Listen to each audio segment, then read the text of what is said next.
M Santmat channel को subscribe करें, साथ ही घंटी को दबाकर ऑल नोटिफिकेशन सेलेक्ट करें।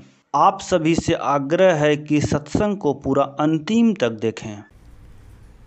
बोलिए प्रेम से श्री सद्गुरु महाराज की जय। श्री सद्गुरु महाराज की जय। श्री सद्गुरु महाराज की जय।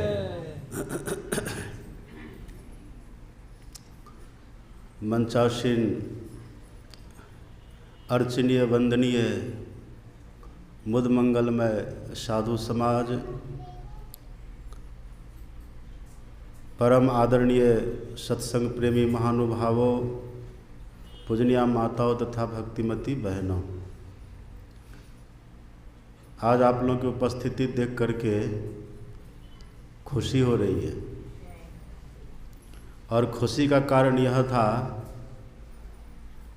कि यह प्रचार हो चुका था पहले कि ये 10 और 11 का सत्संग स्थगित किया जाता है, रद्द किया जाता है, और यह प्रचार बहुत हो भी गया था। एक बात तो यह है, ऐसे भी कुछ लोग भड़क गए, और दूसरी बात यह है कि अभी ये छठ का पर्व भी चल रहा है, बहुत लोग यहाँ है भी नहीं, और बहुत लोग अपने घर के कामों में लगे हुए हैं। इतनी बातों के बाद भी यहाँ आप लोग इतनी संख्या में आ गए, यही आश्चर्य की बात है। ये आप लोगों के ऊपर कृपा गुरु महाराज की है, उनकी महिमा है, इतनी संख्या में आ गए।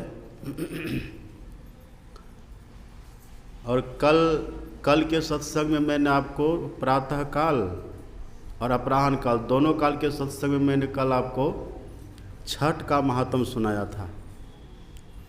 और जो दोनों समय आए होंगे वे सुने होंगे और उनको पता चल गया होगा कि छठ के संबंध में संत मत का क्या इसका कहना है, क्या उद्देश्य है, क्या दर्शन है, सब सुने। और आज गोपाष्टमी के उपलक्ष्य का यह सत्संग हो रहा है। तो आज आपने पहले सुना हमारे अरविंद बाबू, ये बड़े ज्ञानी हैं और ये पुराने सत्संगी भी हैं। अब बहुत अच्छा इन्होंने सुनाया भी। आज प्रातःकाल मैंने भी आप लोगों को सुनाया था कैसे कैसे सागर मंथन हुआ और कैसे गाय प्रकट हुई, फिर कैसे भगवान श्री कृष्ण ने गोवर्धन को 7 दिन तक अपने कनिष्ठा पर धारण किया था। इन सारे प्रसंगों को आपने प्रातःकाल भी सुना था और फिर अभी इन्होंने सुना ही दिया। ऐसे कहने की तो बहुत बातें, लेकिन जो मूल सार बातें वो सब बातें आपने सुन ली है। अब अंतिम दिन का सत्संग है, तो मैं अभी आपको जो पाठ हुआ रामचरितमानस से, उसी पाठ की व्याख्या करके थोड़ी देर तक सुनाऊंगा। आपने पाठ में सुना, और आज जो पाठ हुआ है ये कल के पाठ का शेषांश है। कल आपने सुना था भगवान श्री राम अपनी प्रजाओं को बुलाए, और प्रजाओं को बुला करके भगवान ने मानव तन की महिमा बतलाई, महत्ता बतलाई। और उसी क्रम में भगवान ने बहुत बातें कही। आपने सुना था कल, साधन धाम मोक्ष कर द्वारा, पाई न जही परलोक सवारा, ये सभी बातों का आपने सुनी थी। और भगवान ने यह भी कहा, जो न तरई भव सागर नर समाज अस पाए, असोकृत निंदक मंदमती आत्म हनगति जाए। ये सब बातें आपने सुनी थी। और उसी का जो और बचा हुआ अंश जो भगवान ने तब उपदेश किया था, तो कल पूरा पाठ नहीं हुआ, अभी पाठ हुआ। अभी आपने उसी का शेषांश सुना। भगवान ने कहा कि हे मेरी प्रजाओ, जाओ परलोक यहाँ सुख चाहूँ। यदि आप परलोक में भी सुख पाना चाहते हैं और यहाँ भी सुख से रहना चाहते हैं, परलोक का मतलब है मृत्यु के बाद हम जहाँ जाएंगे। शरीर हमारा मरता, पर हम तो नहीं मरते हैं ना, आत्मा तो रहती है, आत्मा की कभी मृत्यु होती नहीं है। नैनम छिंदंती शास्त्रानि नैनम दह्यति पावकः न चैनम कलदंत्यापन शोषति मारुत, भगवान कहते। आत्मा की भी मृत्यु होती नहीं है। तो भगवान कहते जब तक ये आत्मा शरीर के संग में है तब तक हम संसार में हैं, स्थूल संसार में। यहाँ तब तक हमारा घर है, परिवार है, यहाँ सब कुछ है, सबके साथ हम रहते हैं। तो जब तक हम शरीर के साथ हैं, जब तक यहाँ दुनिया में हम रहते हैं संग में, शरीर के संग में रह करके, भगवान कहते तब भी यदि हम सुख से रहना चाहते हैं और मृत्यु के उपरांत अर्थात जब शरीर हमारा छूट जाएगा तब भी यदि हम सुख से रहना चाहते हैं तो भगवान कहते बस एक ही काम है उसके लिए, जाओ परलोक। परलोक का मतलब मृत्यु के बाद हम जहाँ जाएंगे, शरीर हमारा छूटेगा, आत्मा रहेगी, हम रहेंगे, उसके बाद हम जहाँ जाएंगे कहीं ना कहीं तो जाना ही पड़ेगा ना। पर कहाँ जगह किसी को पता है? हमारे गुरु महाराज जी कहते थे जाना जरूर है, जाना जरूर है, पर कब जाना है और कहाँ जाना है ये पता नहीं है। ये कितने आश्चर्य की बात है। जाना जरूर है पर कहाँ जाएंगे हम शरीर छोड़ करके इसका भी पता नहीं है, और कब हम शरीर को छोड़ देंगे यह भी पता नहीं है, लेकिन जाना तो जरूर है। तो भगवान कहते हैं शरीर छोड़ने के बाद जहाँ आप जाएंगे उसी को कहते हैं परलोक। पर का मतलब होता है दूसरा, पर का मतलब दूसरा भी और पर का मतलब श्रेष्ठ भी होता है। पर मतलब ऊपर। तो जब तक हम शरीर में हैं तब तक भी हम सुख से रहना चाहते हैं, और शरीर छोड़ने के बाद हम जहाँ जाएंगे वहाँ भी यदि सुख से रहना चाहते हैं तब भगवान कहते बस एक ही उपाय है। अब कौन बोल रहे हैं ये बात? राम। राम भगवान। राम भगवान कैसे हैं? रघुकुल रीति सदा चली आई, अब प्राण जाई पर वचन न जाई। मतलब जिनके मुख से निकला हुआ वचन कभी झूठा नहीं होता है। भगवान कहते भले मेरा प्राण निकल सकता है लेकिन जो वचन मेरे मुख से निकल गया वो कभी झूठा, ये असत नहीं हो सकता। कितनी ताकत, कितना दम है भगवान के वचन में, देखिए। भगवान कहते हैं जो परलोक यहाँ सुख चहहु, तो सुनी मम वचन हृदय दृढ़ गहहु। मेरे वचन को सुन करके भगवान कहते हृदय में बड़ी दृढ़ता से धारण कर लीजिए, क्योंकि मैं झूठ नहीं बोलता। मेरी बातों को विश्वास करके विश्वास पूर्वक इसको हृदय में दृढ़ता से धारण कर लीजिए। दृढ़ गहो। दृढ़ का मतलब क्या? ये कभी छूटे नहीं, ये कभी दिमाग से हटे नहीं, है ना। दिमाग में ये बना रहे, ये याद, ये ख्याल, ये चिंतन बना रहे कि यहाँ और वहाँ, जब तक संसार में है तब तक भी, और संसार से शरीर छोड़ देने के बाद, परे जाने के बाद भी, स्थूल के बाद सूक्ष्म में जाने के बाद भी, जहाँ कहीं हम जाएंगे परलोक में, तो भगवान कहते वहाँ भी जो जाएंगे तो जब भी सुख मिलेगा एकमात्र भक्ति से मिलेगा। इस बात को भगवान कहते दृढ़ता से बैठा लीजिए। दृढ़ता का मतलब तो आप समझ रहे हैं ना। दृढ़ मतलब मजबूती। मजबूती मतलब क्या? छूटे नहीं, हम भूले नहीं, दिमाग से उतरे नहीं। किसी और भी माध्यम से हमको सुख मिलेगा, इस बातों को कभी दिमाग में स्थान देना ही नहीं है। इसलिए भगवान कहते हैं दृढ़ गहहु। बड़ी दृढ़ता के साथ भगवान कहते हैं, बड़ी मजबूती के साथ इस बात को धारण कर लीजिए, ऐसा भगवान कहते हैं। देखिए यहाँ तो इतने ही कहते हैं ना, इतना तो भगवान इतने ही कहते हैं यहाँ। और दूसरी जगह पर रामायण में ही पढ़ेंगे, और आपने कई बार सुना भी होगा, मैंने यहाँ पर सुनाया भी है। तुलसीदास जी लिखते हैं, जिमि थल बिनु जल रही न सकाई। थल कहते पृथ्वी को, स्थल, थल। तो बिना थल के, बिना स्थल के, बिना जमीन के पानी रहेगा? अथवा यूँ कहे कि मिट्टी तत्व के बिना पानी रहेगा? कहीं तो आधार चाहिए ना। तो तुलसीदास जी कहते जैसे बिना थल के, बिना जमीन के, बिना मिट्टी के, बिना स्थल के पानी नहीं टिक सकता है, इसी तरह से बिना भक्ति के सुख नहीं मिलेगा। अब देखिए, पहले तो भगवान यहाँ कह देते न तो इस संसार का सुख मिलेगा और न तो देह छोड़ने के बाद जहाँ जाएंगे वहाँ का सुख मिलेगा। यहाँ तुलसीदास जी लिख देते हैं कि मोक्ष सुख भी इसके बिना नहीं मिलेगा। मोक्ष सुख किसको बोलते हैं? ये संसार है ना, जब तक हम संसार में हैं, परिवार के साथ है, पुत्र है, पत्नी है ना, पिता है, माता है, भाई बहन, सखा सहोदर, अड़ोसी पड़ोसी, नातेदार, रिश्तेदार सब हैं, सबके साथ हम हैं, तभी तो सुख से रहना चाहते हैं। और मरने के बाद जो हम परलोक जाएंगे तो परलोक में तो बहुत चीज़ है ना, 7 प्रकार का तो स्वर्ग ही है। मरने के बाद जहाँ जाएंगे वहाँ पर 7 प्रकार के स्वर्गों की चर्चा है और 28 प्रकार के बड़े बड़े नरकों की भी चर्चा है। और भागवत में तो हजारों नरकों की चर्चा है, बहुत नरकों की चर्चा, सब परलोक ही है। तो भगवान कहते यहाँ सबके संग में रह करके और देह छोड़ने के बाद स्वर्ग में जाएंगे वहाँ भी, अथवा फिर कहते हैं मोक्ष सुख, चाहे मोक्ष सुख हो या फिर स्वर्ग का सुख हो या फिर इस संसार में जब तक रहेंगे तब तक का सुख हो, ये जब भी मिलेगा तो कैसे मिलेगा? जिमि थल बिनु जल रही न सके, कोई उपाय है? ये जब भी मिलेगा तो एकमात्र भक्ति से मिलेगा।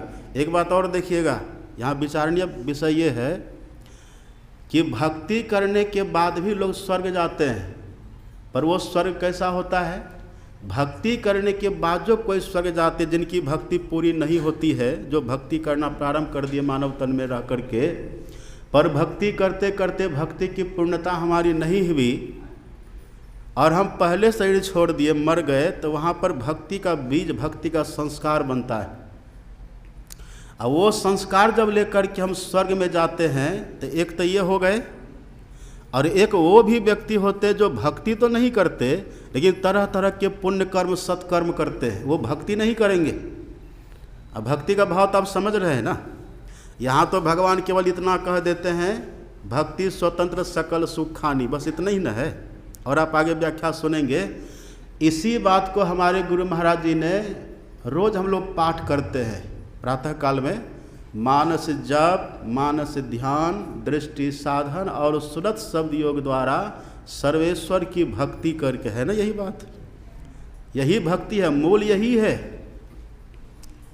यही मूल में यही भक्ति है।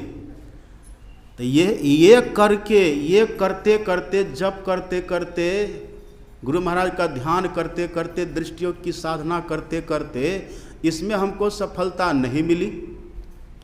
हो सकता है किसी का जप करते करते सिद्ध हो गया हो लेकिन मानस ध्यान नहीं हुआ हो, ऐसा भी तो होता है। या फिर किसी का जप करते करते जप सिद्ध हो गया, किसी को मानस ध्यान करते करते मानस ध्यान सिद्ध हो गया, और किसी का दृष्टि योग भी सिद्ध हो गया, किसी को अपने भीतर प्रकाश भी हो गया। अथवा किसी को कुछ नहीं हुआ, न तो जप सिद्ध हुआ, न तो मानस ध्यान हुआ, न तो दृष्टि योग की साधना हुई। साधना किए, साधना में प्रेम था, श्रद्धा थी, समर्पण का भाव था, हम समय भी लगाते थे, लेकिन सफलता नहीं मिली। अब पहले शरीर हमारा छूट गया। यह है भक्ति का अधूरापन।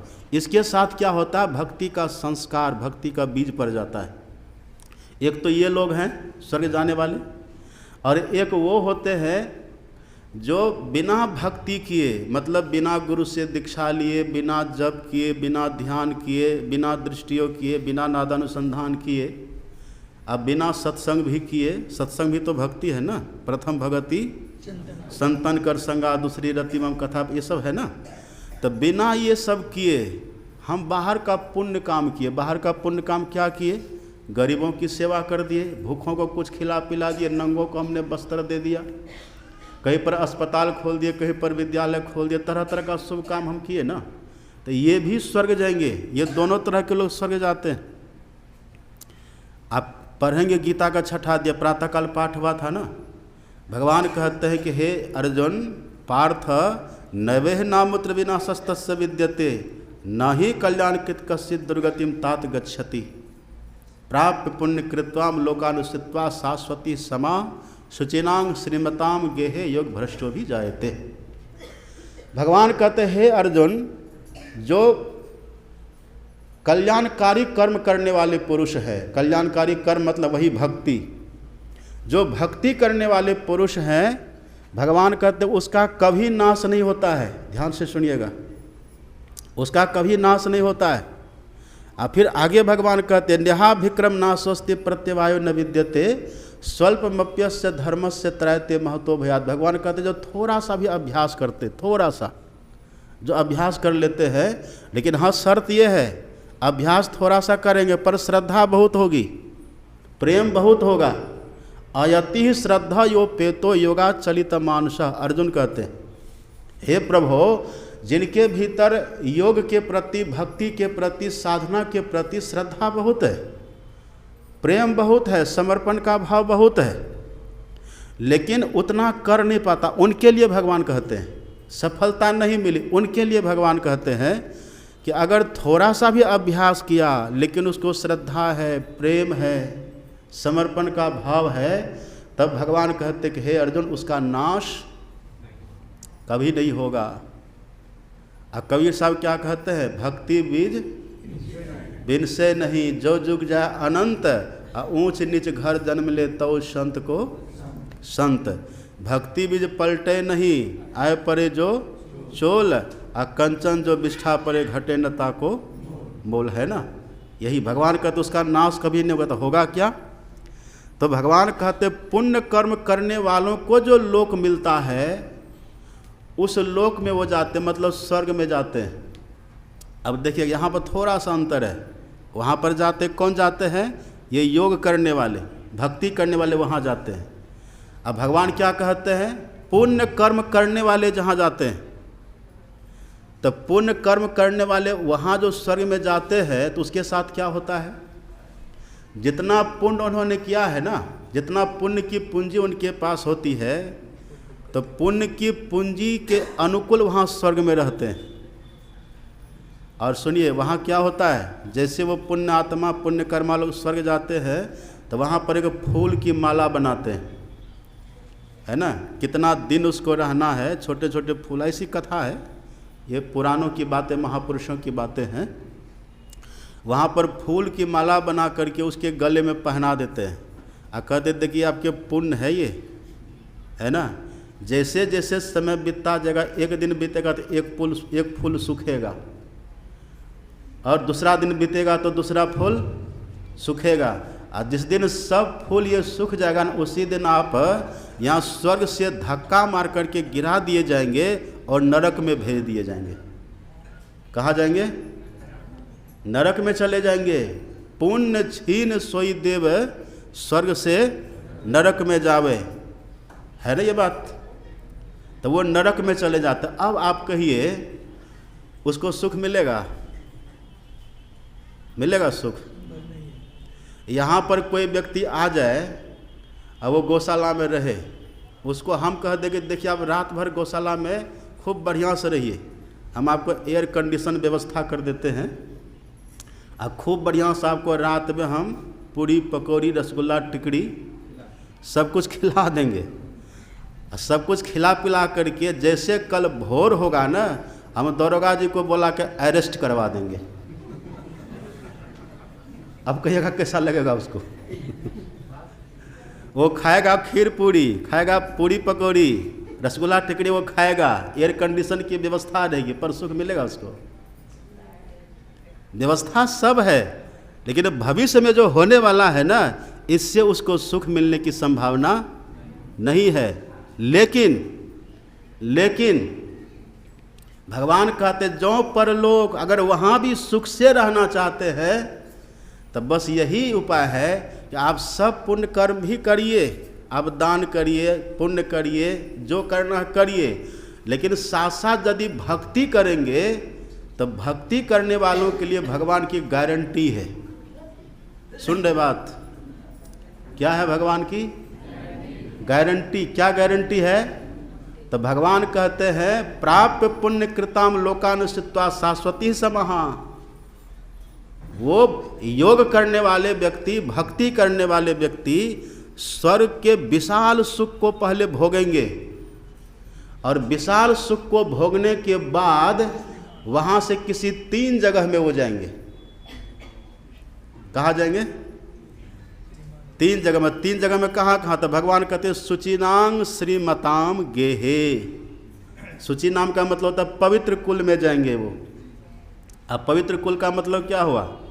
जहाँ पर पहले से न तो शराब चल रहा होगा, है ना, मांस मदिरा, जहाँ पर पहले से कुछ नहीं चल रहा होगा, जहाँ पर ये खान पान रहन सहन जहाँ बिल्कुल पवित्र होगा, उस घर में जन्म होगा। अथवा भगवान कहते श्रीमान कुल।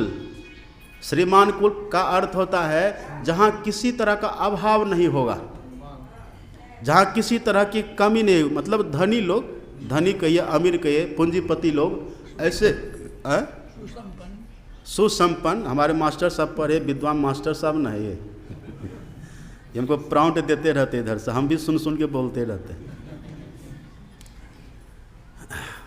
तो वो सुसंपन्न घर, पूंजीपति घर, ऐसे घर में उनका जन्म होगा। अथवा यदि ऐसे घर में भी नहीं हुआ तब भगवान कहते अथवा योगी नाम एवं कुले भवती धीमताम एतद्धि दुर्लभतरम जन्म लोके जन्म यदि दृश्यम।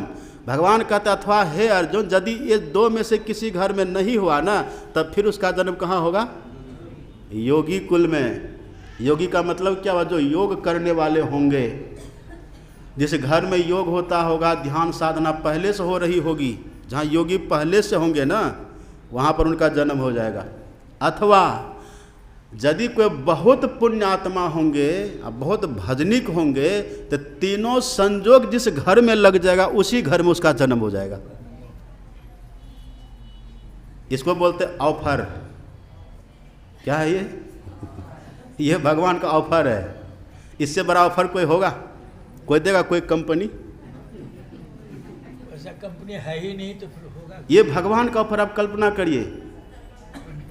इसीलिए यहाँ पर राम भगवान कहते हैं, अब कहिए जिस व्यक्ति को पहले से पता चले, अब जैसे हम यहाँ रहते हैं, या जैसे मान लीजिए कोई व्यक्ति बाहर से आए, यहाँ उनकी खूब अच्छी खातिरदारी हुई, अच्छा भोजन मिला, अच्छी व्यवस्था मिली, वो ठीक से रहे, और कल जब यहाँ से निकलेंगे तो और इससे अच्छी व्यवस्था में वो चले जाएंगे, तो उनको दुख होगा। अरे हम यहाँ हैं तो यहाँ भी मौज है, यहाँ से निकलने के बाद जहाँ जाएंगे वहाँ भी। सुना रहे थे हमारे संभवा कथा सुना है नहीं? एक राजा की कहानी सुने ना, कहानी वो उधर वाले संभव 2 नंबर वाले, आपने सुना ना? यही है, यही भगवान कहते स्वर्ग में भी सबको सुख नहीं मिलता। पुण्य के प्रताप से यदि आप स्वर्ग जाएंगे ना, तो वहाँ ठीक है, व्यवस्था तो सब है, लेकिन पहले वहाँ कह दिया जाता कि जैसे ये माला आपके गला में सूख जाएगी ना, आपको यहाँ से नरक में भेज दिया जाएगा। और नरक के बाद क्या होगा? फिर 84 लाख। आप कल्पना करिए, का जानी कछु पुण्य प्रगटयो तेरो मनुखा अवतार, है ना। घटत छिन छिन बढ़त पल पल जात न लागत बार, अब वृक्ष ते फल टूटी परियो है बहुरी न लागत डार। फिर वो कब मनुष्य बनेगा कोई अता पता नहीं है। गारंटी कैसे होगा? और यहाँ जो बैठे इनके लिए ये ऑफर आपको यहीं पर मिलेगा। यह ऑफर यहीं पर मिलता है। यहाँ जो बैठे उनके लिए बस भगवान की गारंटी है, गारंटी कार्ड हो गया ये।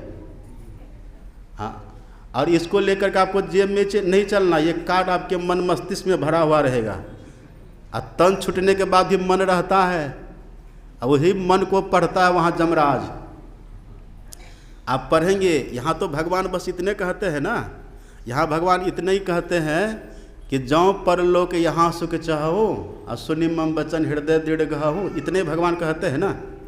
आप भागवत में पढ़िएगा, एकदम साफ खोल करके लिखा हुआ है। वेदव्यास जी लिखते हैं, ये शाम चित्ते वसेद भक्ति ही सर्वदा प्रेम रूपिणी ते न पश्यन्ति कीनासम स्वप्नेप्यमल मूर्तयः। वेदव्यास जी कहते जिनके चित्त में ये प्रेम रूपी भक्ति का वास होता है, वो सपना में भी जम को नहीं देखता है। सुन रहे बात? इससे बड़ी गारंटी को देगा? अच्छा, जम से कौन छोड़ेगा आपको? किया कर तो माई बाप, किया कर तो भाई, आ किया कर तो घर के त्रिया जमुआ ले जाए, कोई छुड़ेगा? आगे आगे कहरिया भैया दोलिया ले जाए, आ पीछे पीछे जम रैया मुंगरा दे ले जाए। पछतेवे रे बेमान, गुरु के बिसारी पछतेवे। ऐसो जग व्यवहार बन्यो है, तासो नेह लगायो, अंत काल नानक बिन सतगुरु को काम न आयो। कोई काम आएगा? प्राणी जपि लेहु सतनाम, मातु पिता सुत कुटुंब कबीला, कोई नहीं आवे काम। साफ लिखा हुआ है दुल्लनदास जी महाराज की वाणी, कोई न आवे काम। आप कल्पना करिए, भाई बंधु कुटुंब ये सब कोई न आवे काम। देना लेना जो कुछ होवे कर ले अपना काम पहले।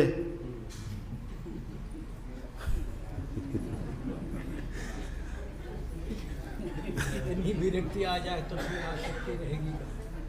देना लेना जो कुछ होवे कर ले अपना काम, यहीं पर सब कुछ होगा। धनानि भूमो, धरती पर रह जाएगा। और यदि आप मरने के साथ भी लेकर के जाना चाहते हैं तो देना लेना जो करना यही कर लीजिए। जो अभी यहाँ दे देंगे, कहाँ?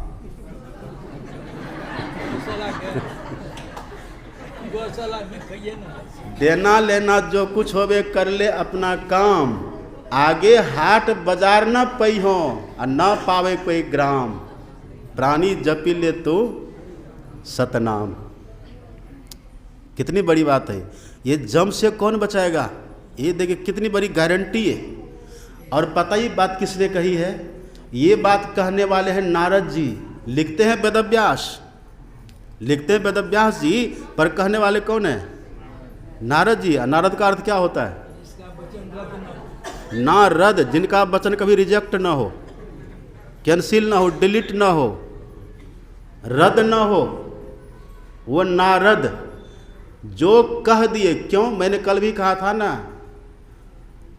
देव ऋषि अखिल मुनि वृंद तत्वदर्शी। तत्वदर्शी है नारद जी। ये सब कुछ दर्शन करते करते तत्वतः जिन्होंने ज्ञान प्राप्त किया है ईश्वर का, वो तत्वदर्शी है नारद। वो अनुभव की बात बोलते हैं। कहते जिनके चित्त में येषाम चित्ते वसेद भक्ति ही सर्वदा प्रेम रूपिणी, अतेन पश्यन्ति कीनाशम यमराज स्वप्नप्यमल मूर्तयः। वो यमराज का दर्शन स्वप्न में भी नहीं करेगा। ये तो मरने के समय की, मरने की बात की न बात है। और दुनिया में यहाँ पर क्या होता है? न प्रेतो न पिशाचो वा, भूत प्रेत यही न रहता है। अच्छा, भूत प्रेत कहते हैं किसको? भूत किसको कहते हैं? जैसे हम भूत बोल दिए ना, तो भूत के अंदर ही पिशाच, जीन और क्या सब होता है उधर? डाकनी, साकनी, ये सब उसी में आ गया। भूत में सब आ जाता है। और देखिए, भूत में तो सब आ ही गया ना। और भूत किसको कहते हैं? एक होता है भूत, एक होता है महाभूत। महाभूत का अर्थ क्या होता है? बड़ा भूत। भूत कहते हैं जीव को, है ना? तो सर्वभूत हिते रता। तो भूत का मतलब क्या होता है? जीव। अब महाभूत किसको कहते हैं? महाभूतान्य अहंकारो बुद्धि रक्त में, है ना? महाभूत, भगवान कहते हैं महाभूत। ये महाभूत क्या है? 5 तत्व, मिट्टी जल अग्नि हवा आकाश, भूत और महाभूत। अब भूत का मतलब उधर भी हो गया, कौन सब? साकनी, डाकनी, पिशाच, ये सब हो गया ना, ये सब भी है। तो जिनके भीतर में भक्ति है उनको किसी से भी कोई खतरा नहीं है। अब इतनी बड़ी गारंटी कौन देगा? कल्पना करिए आप। अब नाम गांव का कहना ठीक नहीं होता है, नहीं तो लोग ऐसे में हमला कर देगा मेरे ऊपर। इसी गोड्डा जिला में एक गांव है, वहाँ हम गए थे भागवत करने। तो वहाँ पर जो आपको तो मनोज को तो पता ही है, वहाँ पर भागवत हो रहा था, मेरे साथ जो थे, किसी को गलफुल्ली हो गया, किसी को गुड़ा हो गया, ये सब हो गया है ना। तो वहाँ मंच पर जब हम गए तो लोगों ने कहा कि बाबा इस तरह की बात है, मतलब वहाँ पर भूत लगा दिया जाता था, है ना। साकनी पता नहीं कैसे वो लोग करते, मंत्र अंतर मार करके करते हैं ना, हाँ डाइन होता है। डाइन होता है ना। तो आप सोचे कि यदि हमको मंत्र मार देगा तो हम कथा कैसे करेंगे, यदि हमको भी गलफुल्ली हो गए तो हम कथा कैसे करेंगे। तब मन से बोले कि हे डैनिया माए, आप कृपा करके जिसको जो किए सो तो किए, पर हमको कृपा करके कुछ नहीं करिएगा, नहीं तो फिर आपको कथा कौन सुनाएगा। तो मेरे साथ जितने थे सबको कुछ न कुछ हुआ, किसी को पेट झड़ी, किसी को गलफुल्ली हो गया। लेकिन गुरु महाराज की दया कहिए, अब वो क्या कृपा करेंगे, उनको तो अपने ठिकाना तो पता नहीं है। कृपा तो इधर से न होती है, इनकी कृपा से हमको कुछ नहीं हुआ। ये सभी दुख देता है कि नहीं। और अभी पता भी हमको मध्य प्रदेश से, मध्य प्रदेश ही है, वहाँ से एक फोन बराबर आता है, अब वो बेचारा पूरा परिवार दुखी है, कहता कि बाबा कोई पड़ोसी वो लगा देता भूत प्रेत, हम पूरा परिवार यहाँ परेशान है, दुखी है, कुछ कृपा करिए।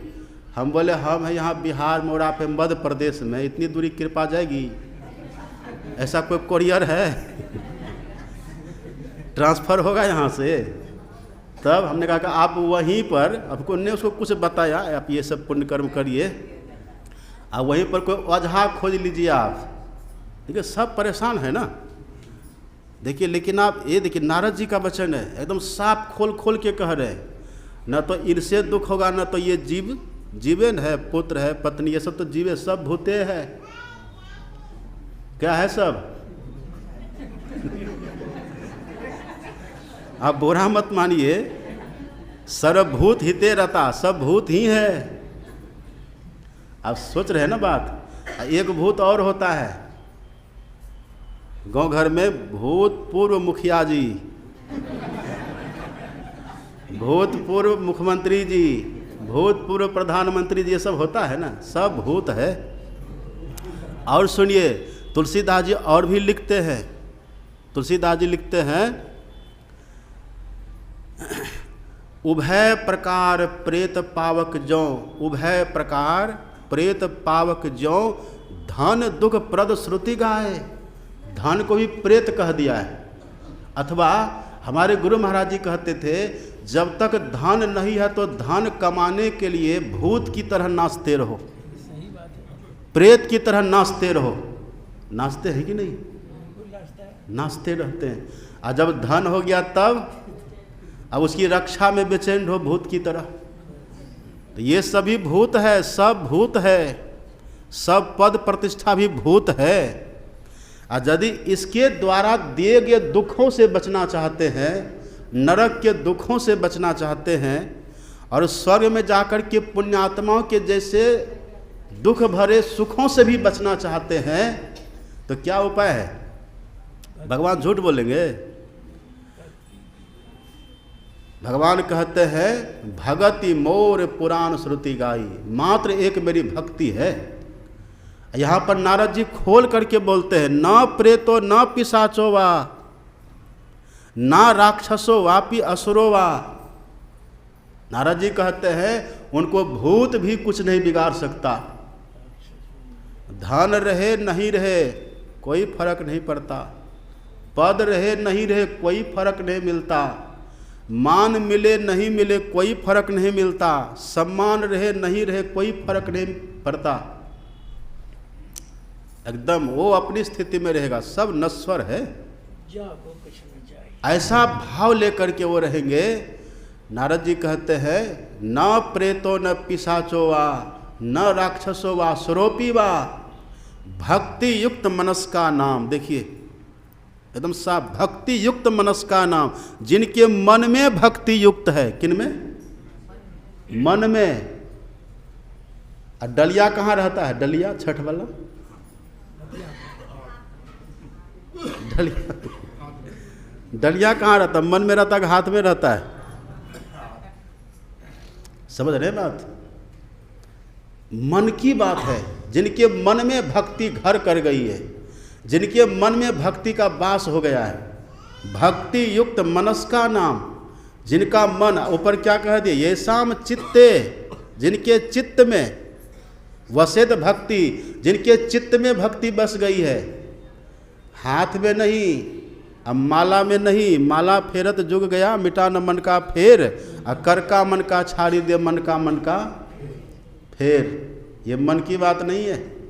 माला तो कर में फिरे, अजीब फिरे मुख माही, अब मनवा तो दहुदिशी फिरे, यह तो सुमिरन नाही।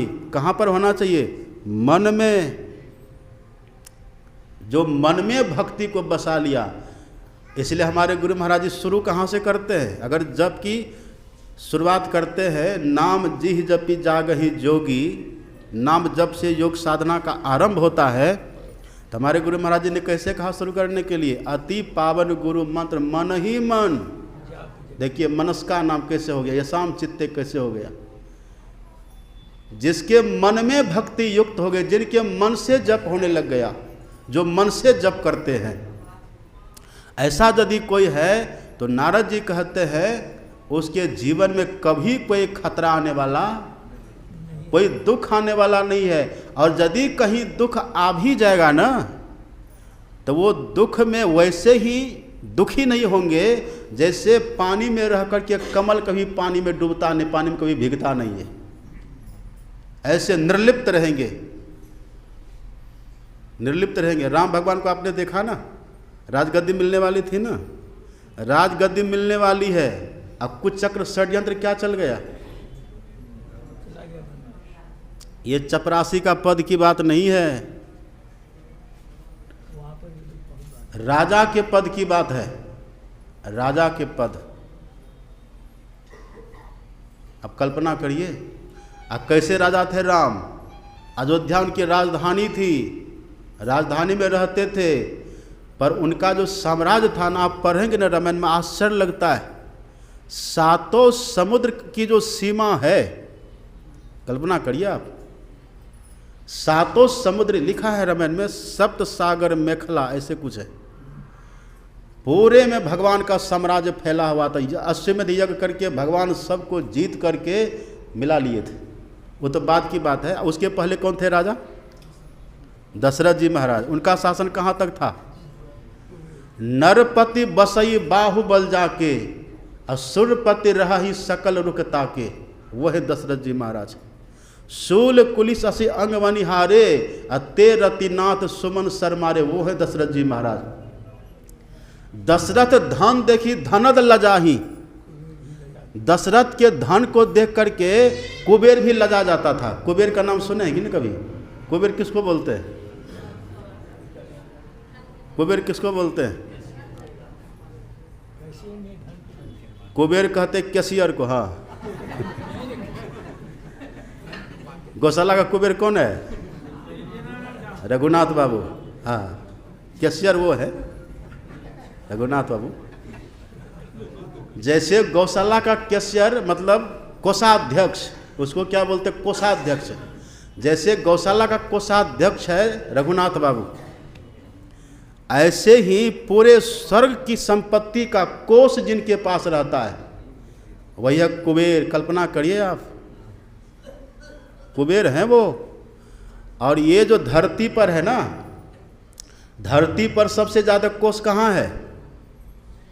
लोग कहते हैं अमेरिका सबसे धनी देश है, ऐसा लोग कहते हैं। अमेरिका है, फ्रांस है, उधर वो सब देश, रूस बड़ा देश है, बड़ा देश है, वो बड़ा देश है। लेकिन पूरे संसार की संपत्ति को आप मिला दीजिए, पूरे संसार की संपत्ति को, पूरे संसार की संपत्ति भी मिल करके जैसे समुद्र में एक बूंद का कितना महत्व है आप कल्पना करिए, वैसे जिस स्वर्ग की संपत्ति के लिए है, देखिए वो संपत्ति वो है, वो किसका? उसका मालिक है कौन? वहाँ कुबेर है। लेकिन उस स्वर्ग में भी जिनका धाक चलता था वो कौन है? सुरपति बसई बाहुबल जाके, वो दशरथ जी है। दशरथ जी का शासन धरती पर भी और वहाँ भी। जब दशरथ जी राजा थे राजे न थे वो, राजा ही थे, कोई बहुत बड़े वो नहीं थे, राजा ही थे, मानव थे, मनुष्य थे। और राम कौन थे? आप कल्पना करिए, भगवान हैं। यही भगवान राम को, जिनको ये दशरथ का साम्राज्य मिलने वाला है, कब मिलने वाला है? सूर्योदय के बाद सूर्य उगेगा और वहां के मालिक होंगे राम। आप कल्पना करिए, आज ही क्या हो गया? राते में कुचक्र चल गया वहां, रात में ही षड्यंत्र हो गया। तो क्या हो गया? इतना बड़ा साम्राज्य जिनको मिलने वाला था, उनको क्या मिल गया? वनवास। लेकिन आप पढ़ेंगे रामायण में, वनवास होने के बाद जैसे भगवान राज से निकले हैं ना, अयोध्या से जो निकले हैं, कभी भगवान रोए भी हैं? आप पढ़िएगा रामायण में। हाँ, रोए हैं। कब रोए हैं? जब सीता जी का हरण हुआ है, आज लक्ष्मण जी को जब बाण लगा है, और दशरथ जी की मृत्यु की जब सूचना मिली है, उससे। लेकिन राज छूट जाने के कारण से कहीं रोए हैं भगवान? रोए? बीपी हाई हुआ? डायबिटीज बढ़ा? कुछ नहीं हुआ है। क्यों नहीं हुआ? उनके साथ में सीता है, सीता है। और सीता कौन है? भक्ति ज्ञान वैराग जनु सोहत धरे शरीर, साक्षात भक्ति स्वरूपा है सीता। राम के जीवन में जो भक्ति है ना, इसलिए इतना बड़ा संकट आने के बाद भी बिल्कुल सहज, सम, सरल, वैसे कोई दुख नहीं है। इतना बड़ा संकट आ गया, लेकिन तब भी सुखी। ये भक्ति की महिमा। यहाँ जब तक कितना भी बड़ा संकट आ जाए, और यदि भक्ति नहीं रहेगी ना, तो आज न कल वो संकट आएगा, और इतना बड़ा बनकर के संकट आएगा, आप झेल नहीं पाएंगे। और मैं बराबर सुनाता हूँ, थोड़ा सा सुना देते हैं। आज अंतिम दिन है ना। लंका कौन बनाया था? है? विश्वकर्मा। अब बनवाए थे कौन? भगवान शंकर। किनके लिए? पार्वती माता के लिए बनवाए थे। आप जानते हैं ना, भगवान शंकर माता पार्वती के लिए लंका। कैसी लंका थी? वहाँ 100 ग्राम सोना था। जहाँ की सड़क सोने की बनी हुई है, सड़क अलकतरा का नहीं था वहाँ सड़क। जहाँ की सड़क सोने की बनी हुई, आप कल्पना करिए। जहाँ की 4 दीवारी सोने की बनी हुई है, जितने घर हैं सब सोना का जहाँ बना हुआ है, वो बना पार्वती के लिए। पर उद्घाटन करना था ना, तो बुलाना पड़ेगा। तो पंडित जी को बुलाए, पंडित जी के रूप में बुलाए विश्रवा मुनि को। अब विश्रवा मुनि है रावण के पिताश्री। अब विश्रवा मुनि कोई साधारण नहीं थे। भले रावण भले कुल कलंक हो गया, वो बात अलग है, पर विश्रवा मुनि आत्मारामी पुरुष है। अब ब्रह्मा जी के वो वंश के हैं, साधारण नहीं है वो, है ना। आप कल्पना करिए, पुलस्त के पुत्र है विश्रवा, अब ब्रह्मा के पुत्र है पुलस्त। कितना कितना सुंदर वंश है देखिए। रावण उसी घर में न जन्म लिया, पर ये विश्रवा मुनि बड़े आत्मारामी पुरुष, भजनिक, साधक, साधक नहीं संत का दीजिए, संत हैं ये। इन्हीं को बुलाए हैं। कौन बुलाए? भगवान शंकर। किस लिए? लंका का उद्घाटन करना है। हाँ, गृह प्रवेश, नगर प्रवेश कह दीजिए, देश प्रवेश, लंका देश बना ना। अब उद्घाटन हो गया। उद्घाटन होने के बाद भगवान शंकर बड़े खुश। भगवान शंकर कहते मांग लीजिए, आज आपको जो चाहिए मांग लीजिए। अब देखिए, अब वो संत हैं। कौन है वो? संत हैं। और संत सबका हित सोचते हैं, संत सबका भला सोचते हैं। और विश्रवा मुनि देखते हैं ये तो अवढ़ है, ये तो बाघंबर पहनने वाले, ये तो जहाँ तहाँ जंगलों में जाकर समाधि लगाने वाले पुरुष हैं, ये भगवान वही न है। तुम पुनि राम राम दिन जाति राति सादर जपहु अनंग आराती, बीते संबत सहस 88 लगी शंकर सहस स्वरूप समारा, लगी समाधि अखंड अपारा। ये से थे ना भगवान शंकर। अब विश्वकर्मा मुनि देखते हैं, अरे ये कहाँ समाधि लगाने वाले और सोना के चक्कर में फंसने जा रहा है। और यदि सोना के चक्कर में फंस गया ये, एक बात आप जानते, एक बात धीरे से सुन लीजिए, धीरे से। महर्षि वाल्मीकि ने क्या कहा था? जग पेखन तुम देख निहार्य, विधि हरि शंभु नचाव निहार्य, तेऊ न जानई मरम तुम्हारा नहीं जानते हैं। अब कबीर साहब कहते हैं, ब्रह्मा विष्णु महेश्वर कहिए, इन सिर काई लागी, इन्हों भरोसे मत कोई रहियो, इन्हों मुक्ति न। तो मुक्ति पाने के लिए कुछ तो करना पड़ेगा ना। आपने सुना था ना प्रातःकाल, भगवान के अवतार है वेदव्यास, पर मुक्ति पाने के लिए बद्री वन में रह करके बेर फल खा करके तप किया था ना। भगवान के अवतार हैं बुद्ध, लेकिन अर्हत्व प्राप्त करने के लिए 550 जन्म लगा है, लगा कि नहीं?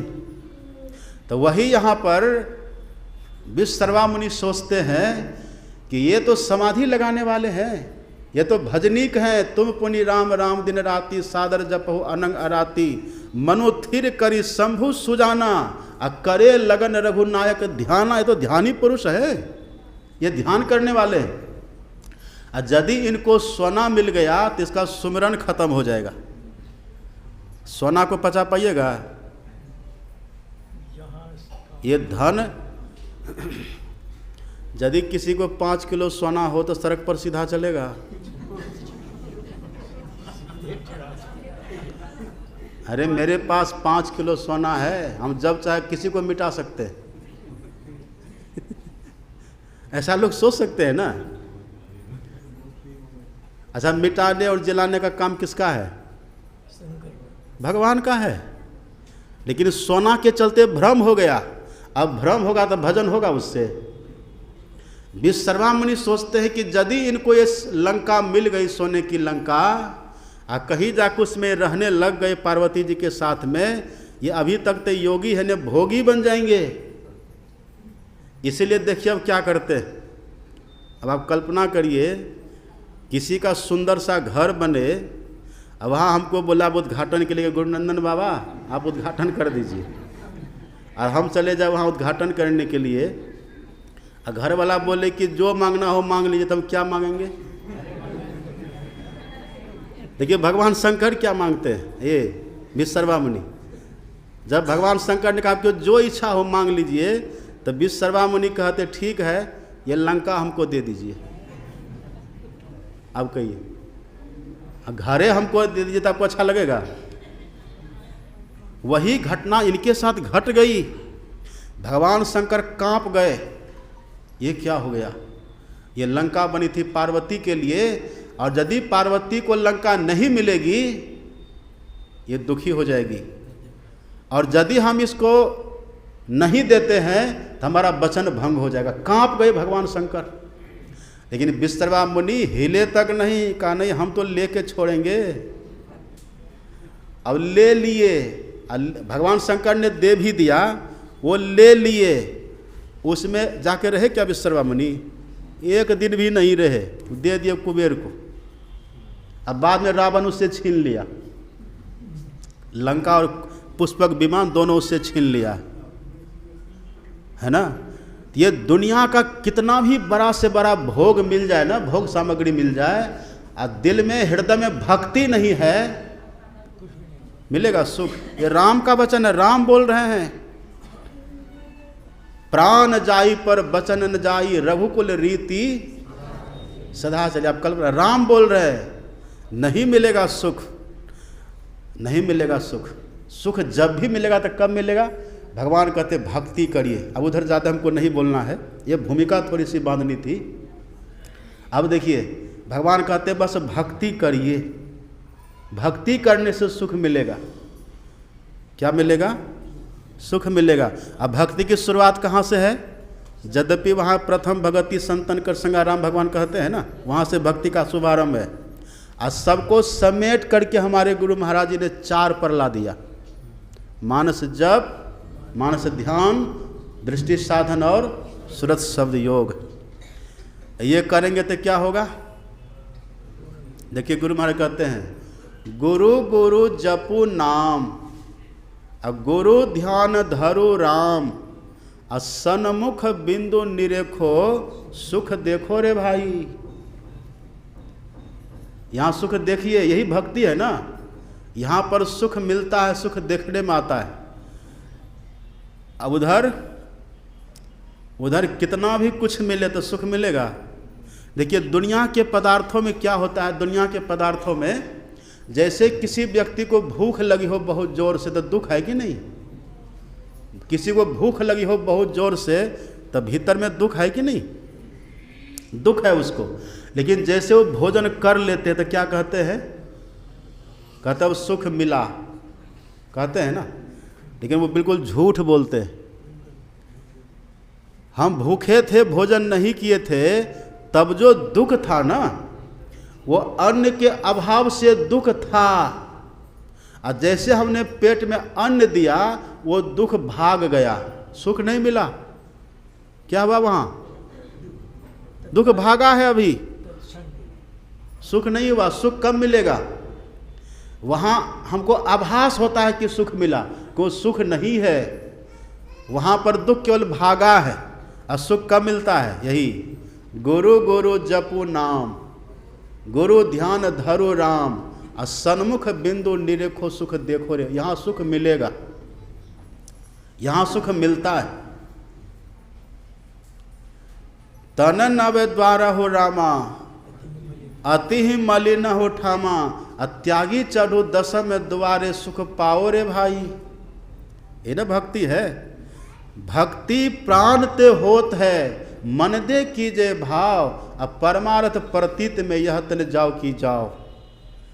13सी 3 अवस्था तजहु भजहु भगवंत, मन कर्म वचन अगोचर व्यापक व्याप्य अनंत। जो 3 अवस्थाओं से अपने को ऊपर उठा लिए। किससे? जागृत से, स्वप्न से और सुषुप्ति से। जो 3 अवस्थाओं से ऊपर उठा लेते हैं वो वहाँ से भक्ति का असली प्रारंभ। लेकिन उठाने का साधन शुरू कहाँ से है? मंत्र जप से। इसलिए हमारे गुरु महाराज जी कहते हैं, गुरु गुरु गुरु कल्प विटप। कल्प विटप, कल्प विटप का मतलब क्या होता है? जिस वृक्ष के पास में कल्पना जो किया जाए उसकी संपन्नता। हाँ, जहाँ कल्पनाओं की पूर्ति हो जाए। कल्प वृक्ष, जहाँ हम जो कल्पना करें उसकी पूर्ति हो जाए, तो वो कल्प वृक्ष जैसे होता है। ऐसे गुरु महाराज जी कहते जो मंत्र का जप करे तो मंत्र ही उसके लिए कल्प वृक्ष बन जाएगा। कितनी बड़ी बात है। ये तो हमारे गुरु महाराज जी कहते हैं। और तुलसीदास जी लिखते, रामायण में आप पढ़िएगा, तुलसीदास जी कहते हैं, मंत्र महामणि विषय ब्याल के, अब मेटत कठिन कुअंक भाल के। यदि गलत रेखा है ना माथा में, जिससे दुख मिलने वाला है, ये मंत्र के प्रताप से गलत रेखा भी अच्छी रेखा में बदल जाती है। ये मंत्र की ताकत है। ये सुखी कर देगा, सुखी कर देता है ये। और भी आप पढ़ेंगे,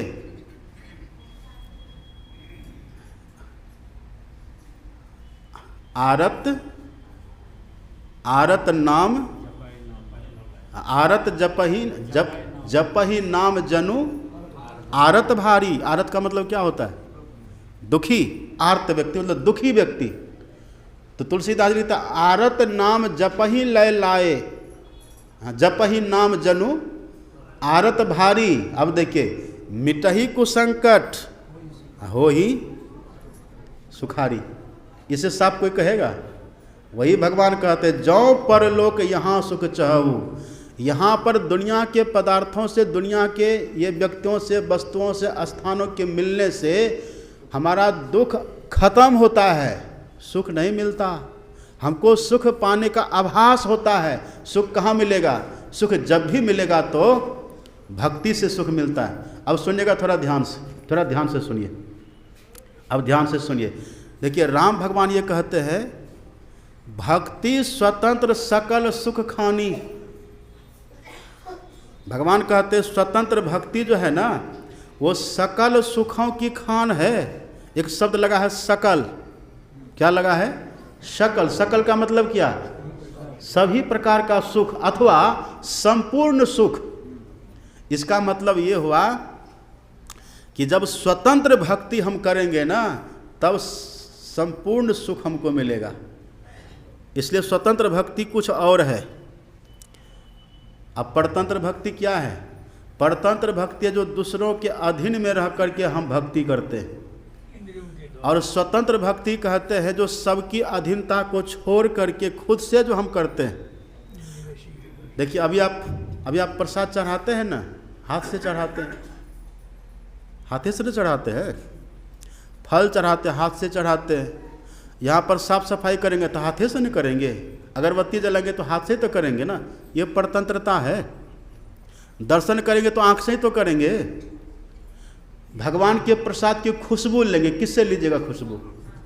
नाक से लेंगे ना। ये परतंत्रता है। आँख से देखेंगे ना, ये परतंत्रता है। ये परतंत्रता, आँख से देखना, आँख से दर्शन करना, हाथ से सेवा करना, पैर से चल करके जाना, ये सब इंद्रियों के द्वारा भक्ति है।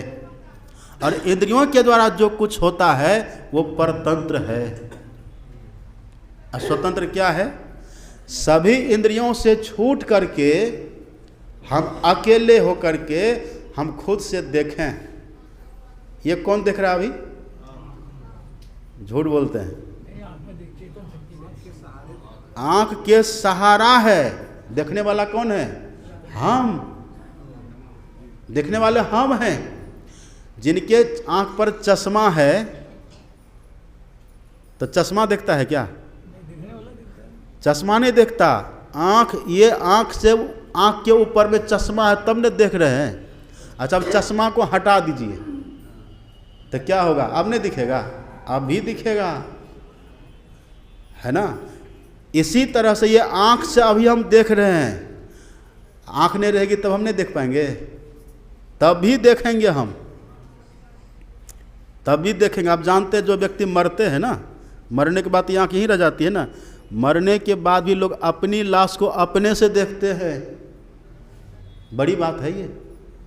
मरने के भी व्यक्ति अपनों के क्रंदन को अपने वहाँ सुनते हैं, वो एक काने पर वहाँ सुनते हैं, लेकिन उनके साथ व्यवस्था ये है कि वो आपसे बात नहीं कर पाएंगे, आपसे हाथ नहीं मिला पाएंगे। ये हाथ अब नहीं रहा ना, सुन रहे बात। इसका मतलब ये हुआ कि हम आँख के बिना भी देख सकते हैं। ये आँख के बिना भी देख सकते हैं। अच्छा अभी हम आपको बताते हैं, एक प्रमाण देखिए, एक प्रमाण देखिए। आप बिना इस आँख के भी आप कैसे देखते, हम दिखाते हैं आपको। अभी आप यहाँ बैठे हैं ना, कारगिल चौक दिख रहा है? किधर है? अभी दिख रहा है ना? यही है। ये आँख तो यहीं पर है। ये आँख साफ पश्चिम की तरफ देखिए, लेकिन दिख किधर रहा? पूरब। वो कौन आँख से दिख रहा है? वह मानस चक्षु, मानस दृष्टि है। आप सपना में देखते हैं कि नहीं? वो स्वप्न की दृष्टि है, दिव्य दृष्टि होती है। ये सब इंद्रियों की दृष्टि है। ये सब इंद्रियां हैं। पांचवी दृष्टि है, वह है आत्मदृष्टि। आत्मदृष्टि भी, आत्म कान भी, आत्म पैर भी, आत्म हाथ भी। और आप विश्वास करिए, यहाँ तो चश्मा हटा लेने से आँख में बीमारी है तब न कम कम दिखने लग जाता है। और जब ये आँख हटेगी ना, इतना आपको दिखेगी। यही बैठे बैठे परमात्मा को देख लीजिएगा। परमात्मा कितना दूर है? दूरात सुदूरे। जो परमात्मा बहुत दूर है अज्ञानियों के लिए, ऐसे है तो सब जगह, लेकिन स्थूल के पार, सूक्ष्म के पार, कारण के पार, महाकारण के पार, कैवल्य के पार, वहाँ है परमात्मा। लेकिन जिस दिन ये चारों दृष्टि उतर जाएगी ना, आत्मदृष्टि जिस दिन खुल जाएगी, यहाँ बैठेंगे बस देख रहे हैं। आँख खुली है तब भी देख रहे हैं, आँख बंद है तब भी देख रहे हैं। गहरी नींद तो कभी आएगी ही नहीं, स्वप्नावस्था कभी आएगी ही नहीं। सबसे परे 3 अवस्था तजहु, तुरीय अवस्था, तुरीयतीत अवस्था का जो ईश्वर है उनका दर्शन होगा। यही है श्रवण बिना धुनि सुने, नयन बिनु रूप निहारे, रसना बिनु उच्चरे, प्रशंसा बहु विस्तारे, नृत्य चरण बिनु करे, हस्त बिनु ताल बजावे।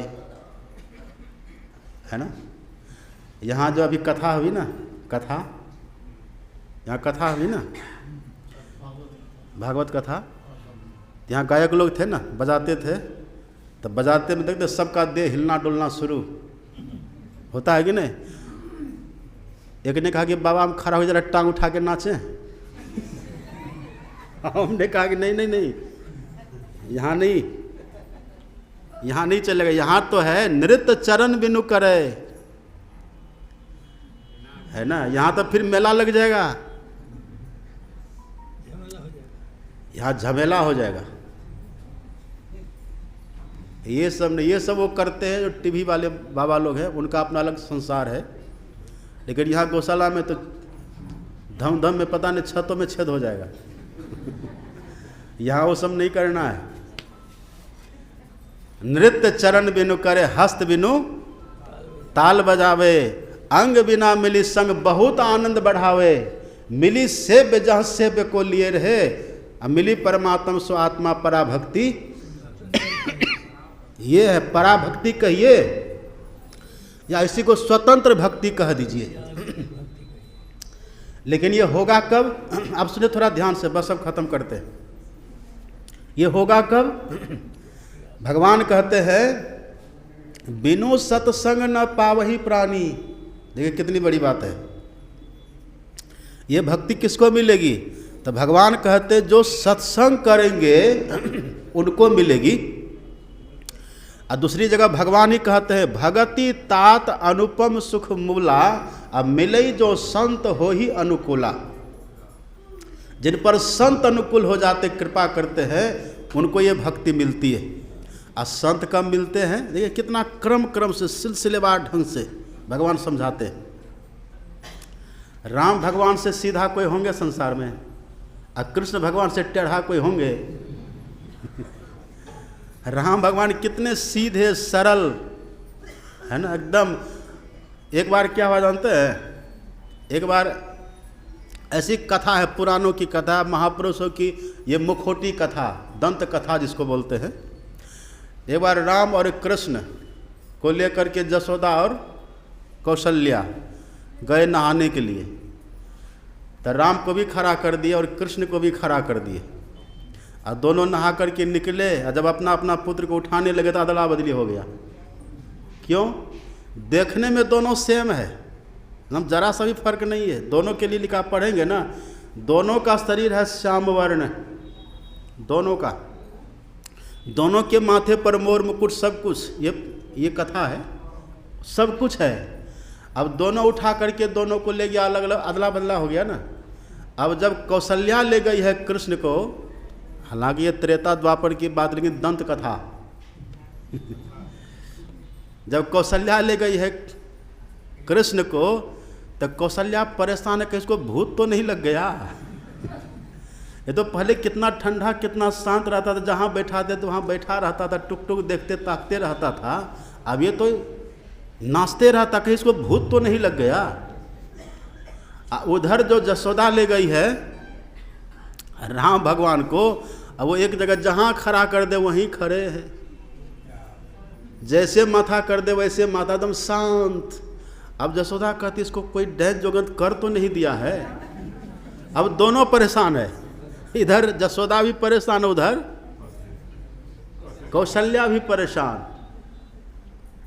दोनों देखने में सेम और दोनों है भी एक ही, दोनों विष्णु भगवान का ही ना अवतार है दोनों एक ही। लेकिन देखिए राम का स्वभाव कैसा है। राम बड़े सरल, और कृष्ण वीआईपी है थोड़ा, वो थोड़ा वीआईपी।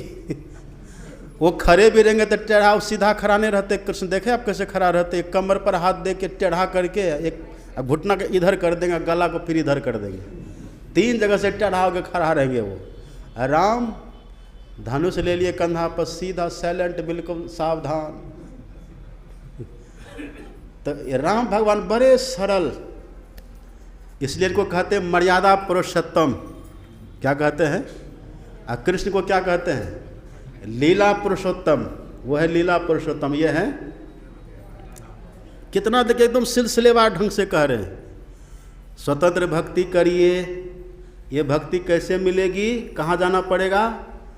तो सीधा कहते हैं गौशाला चले जाइए, मतलब सत्संग में चले जाइए। बिनु सत्संग न पावही प्राणी। अब सत्संग कहाँ मिलेगा? सत्संग कहाँ मिलेगा? अब ये भी बात है। भगवान कहते हैं पुण्य पुंज बिनु मिलहि न संता। बिना संत के सत्संग होता है? संत चाहिए। अब देखिए संत कैसे मिलेंगे? पुण्य पुंज बिनु मिलहि न संता। बिना पुण्य की पूंजी के संत नहीं मिलेंगे। अब पुण्य की पूंजी कहाँ मिलेगी? देखिए कितना क्रमबद्धता है। पुण्य की पूंजी कहाँ मिलेगी?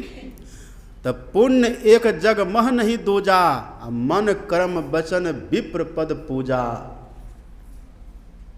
सानुकूल तेहि पर मुनि देवा, आ जो तज कपट करहि द्विज सेवा। राम बोल रहे हैं, सुनु गंधर्व कहूँ मैं तो ही, मोहि न सुहाई ब्राह्मण कुल द्रोही। भगवान कहते बिना पुण्य के संत नहीं मिलेंगे।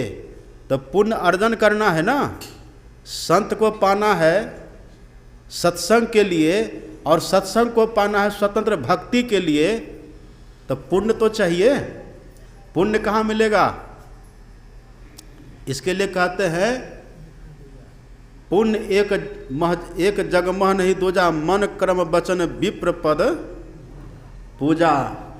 अब फिर भगवान से पूछा कि विप्र किसको कहते हैं? अब पढ़े देखिए, जो त्रेता के राम वही न द्वापर के कृष्ण हैं। तो कृष्ण भगवान कहते हैं कि देखो मैंने किसी को जाति से ब्राह्मण नहीं बनाया। चातुर्वर्ण्यं मया सृष्टम गुण कर्म विभाग सह।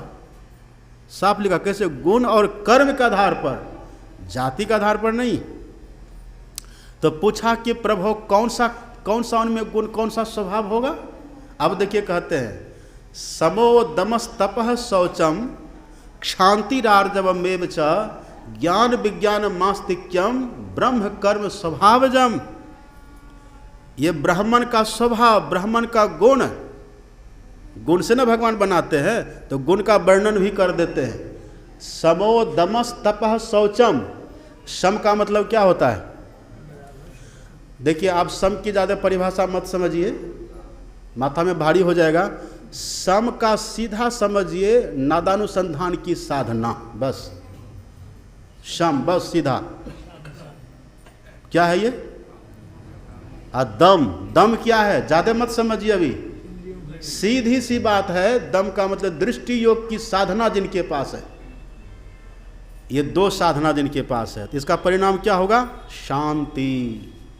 शांति रूप सर्वेश्वर कहिए, शब्दातीत कही संत बखानो है ना। शांति स्वरूप परमात्मा, ये दो साधन जिनके पास होगा, कौन सब? नादानुसंधान की साधना और दृष्टि योग की साधना। ये दो साधना जिसके पास है वही है, कृष्ण भगवान कहते वही है ब्रह्म कर्म, वही ब्राह्मण का कर्म है। और ये यदि ब्राह्मण करते तो उसको क्या मिलेगा? शांति मिलेंगे।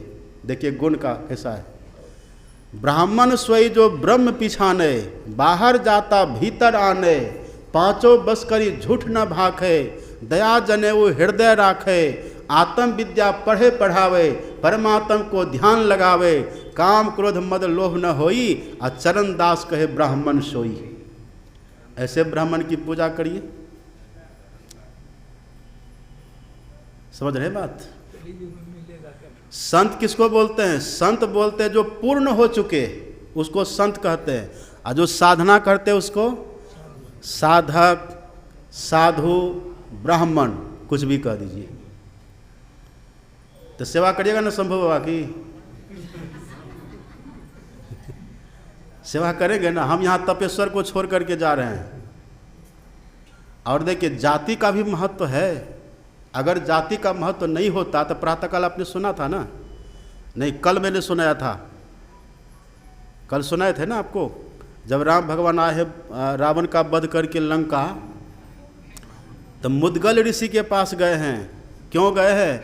रावण की जो हत्या हुई है, ब्रह्म हत्या जो हुई है, उस पाप से मुक्त कैसे होंगे, है ना?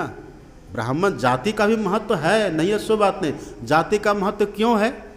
वो पहले के इतने बड़े पुण्यात्मा हैं, इतने बड़े पुण्यकर्मा हैं कि पहले के पुण्य से, प्रताप से, उनके सद्गुण को देख करके भगवान ने उसको ब्राह्मण कुल में जन्म दे दिया।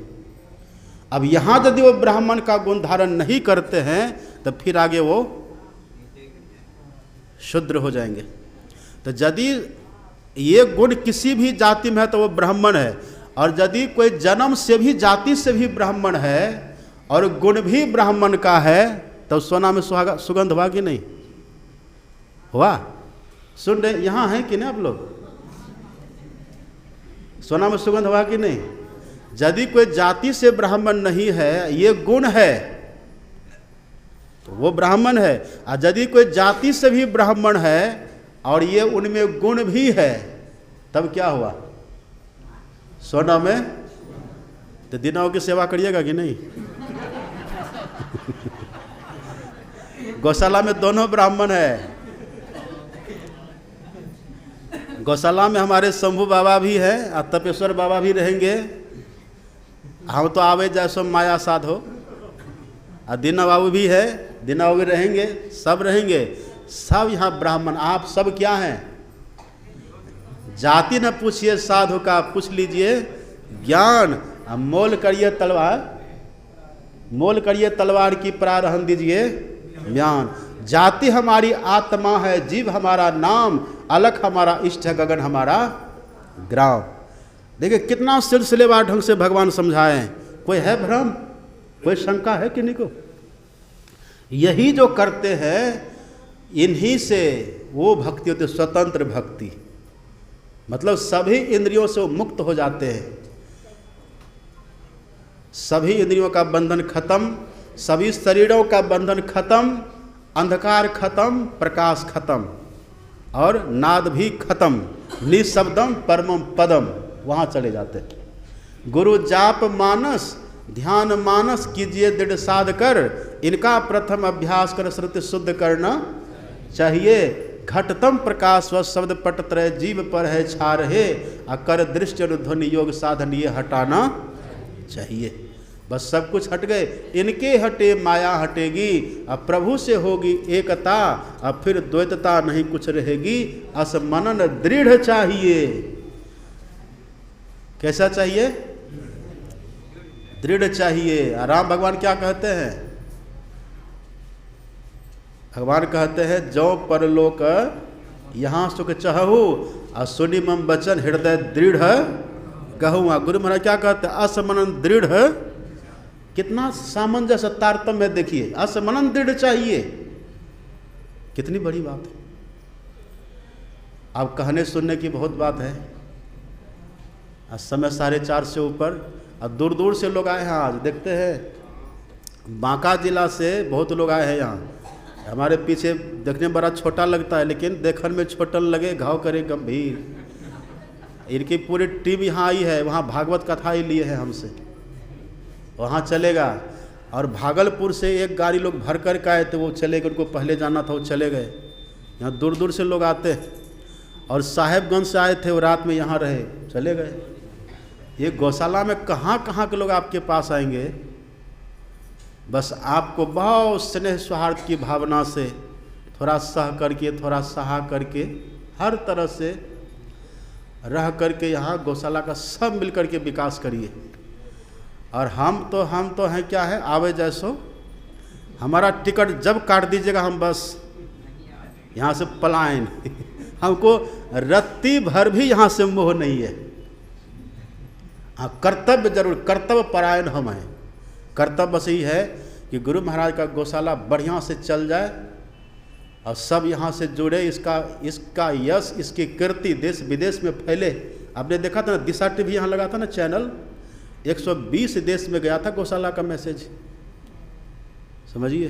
और अभी जा ही यूट्यूब के माध्यम से जा ही रहा है। गौशाला में तो सब कुछ हो रहा है। ये बहुत स्नेह प्रेम से, बहुत मेल प्रेम से, थोड़ा सह करके, और यदि क्रोध आवे तो गिव योर सेल्फ 24 आवर्स,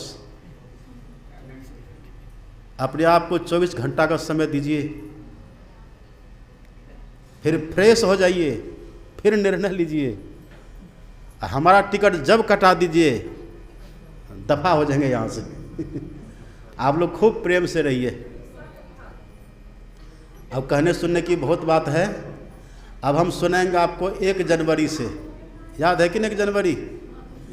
आपको 1 जनवरी से फिर 19 दिन तक यहाँ पर सुनने के लिए मिलेगा। और भी बाबा लोग आएंगे, बहुत महात्मा सब और आएंगे यहाँ, आप देखिएगा। और राम कथा भी सुनाएंगे 10 से 16 मार्च, और वो पंडाल लगेगा बाहर। कब होगा? 10 से 16 मार्च ये पंडाल लग करके बाहर में होगा, विशाल। आप सबका सहयोग चाहिए, केवल धन से नहीं, तन से भी सहयोग चाहिए। करेंगे ना सब सहयोग? सब करिएगा। कौन नहीं सहयोग करेंगे? हाथ उठा दीजिए एक बार। जो सहयोग नहीं करिएगा वो हाथ उठाइए। इसका मतलब सब सहयोग करिएगा। मौनम सम्मति लक्षणम, ये बात झूठ नहीं होनी चाहिए। आज एक बार हाथ उठे तो कौन कौन सहयोग करिएगा?